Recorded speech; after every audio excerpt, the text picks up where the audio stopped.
Gujarat institute of development research અને Gujarat natural farming science university Halol દ્વારા પરિસંવાદ યોજાઈ રહ્યો છે। ભારતીય પ્રાકૃતિક કૃષિ પદની પુનઃકલ્પના માટે 2 દિવસીય રાષ્ટ્રીય પરિષદ અમદાવાદના લાડકવાલા હોલમાં યોજવામાં આવશે। આ પરિષદનો આરંભ ગુજરાત રાજ્યના રાજ્યપાલ આચાર્ય દેવવ્રતના હસ્તે થશે, જેમાં 10 રાજ્યના વૈજ્ઞાનિકો અને પ્રતિનિધિઓ હાજર રહેવાના છે। ખાસ કરીને મહિલા ખેડૂતો આ પરિસંવાદમાં ભાગ લઈ રહ્યા છે। એક નેચરલ ફાર્મિંગ ઉપર નેશનલ કોન્ફરન્સનું આયોજન થઈ રહ્યું છે।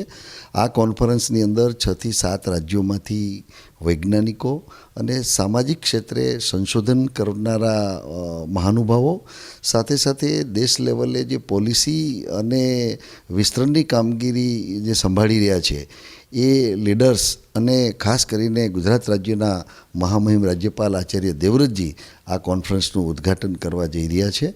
આ કોન્ફરન્સનો મુખ્ય હેતુ GIDR આજે જે કામ કરી રહી છે એ સામાજિક સંશોધન અને પ્રાકૃતિક કૃષિ અત્યારના સમયમાં ઝડપથી કઈ રીતે ટ્રાન્સફોર્મ કરી અને જન સુધી પહોંચાડી શકાય એના માટે જુદા જુદા નિષ્ણાંતો, સંશોધકો અને વિદ્યાર્થીઓ અને સાથે સાથે સફળ ખેડૂતોમાં પણ મહિલા ખેડૂતો, આમ समग्र वर्ग ने आमंत्रित करी અને 2 દિવસનું ખૂબ સુંદર लोगों को बुलाया है। लगभग 10 स्टेट के लोग यहाँ पर आने वाले हैं।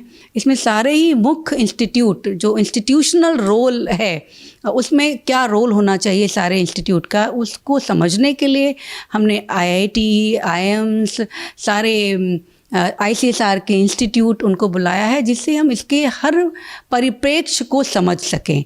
सिर्फ विज्ञान ही नहीं, इसके सिद्धांत, इसकी फ़िलॉसफ़ी, इसकी मार्केटिंग कैसे हो, इसका बाज़ार को कैसे देखा जाए, तो बाज़ार व्यवस्था, सामाजिक व्यवस्था और उससे हमारा आय का भी देखना ज़रूरी है कि आय हमारे जो किसान भाई हैं उनकी आय भी कम ना हो और उस आय को देखते हुए उनका जो रुचि है वो रुचि बढ़े और उनका सामंजस्य और सहयोग कैसे साथ में लें, उसके लिए हमने महिलाओं को भी बुलाया है और महिलाओं की समस्याओं को भी हम ज़रूर समझेंगे और उसके लिए हम कुछ ट्रेनिंग प्रोग्राम डिज़ाइन करेंगे।